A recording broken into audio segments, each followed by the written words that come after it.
guys! Mag-unboxing ko sa among pinalit sa Asian store. Ayan. Kani guys, nakapalit ko og mali ko guys, kaya akong gipakat ang ulo, malami mang ulo. Oo, so okay lang, bangus ni siya, gipakat na kong ulo. Ako ning hinlo na siya, hinluan na. Ayan, ako ning ilagay sa freezer. Bangus ni nga presko. Isara akong gipalit. Oo. Kay puno ang among fridge. And then nagpalit ko aning duha ka pampano. Ayan. Kani siya, luto na. Nagpalit ko ani, akong gipalit kay luto na siya. O mingaon ko mo, kaon ra ko duha ka pampano na siya. Akong gipalit mga luto na fried pampano. Pampano, may mga presyo yan Pampano, di ba? Then what else we got? So, naay saging si my love, gipalit niya, kani amas na saging. And, amas na saging, and 1 box of rambutan.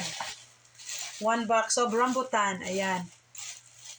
1 box of rambutan, ayan. Binili ni my love. Adik siya sa rambutan, ayan. 1 box rambutan, ayan 1 box.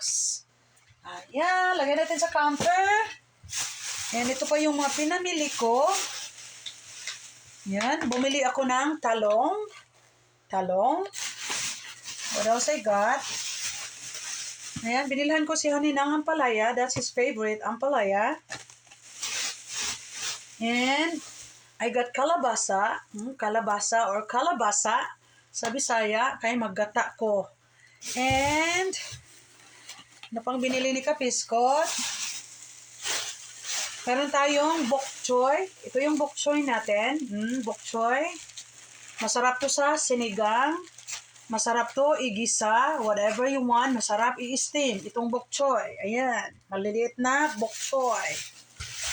And bumili ako ng isang pirasong ito yung sayote. Sayote. Pwedeng isahog sa pansit. Pwedeng isahog sa sinigang. Pwedeng igisa with itlog.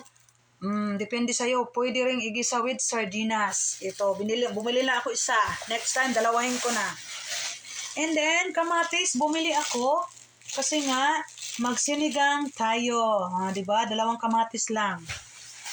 And, meron akong isang bag na Bombay onions. Kailangan ko to. I have fresh garlic in there. No? Ayan. Diba? Isang bag na onions. Ayan. Hala, may kulang. Saan yung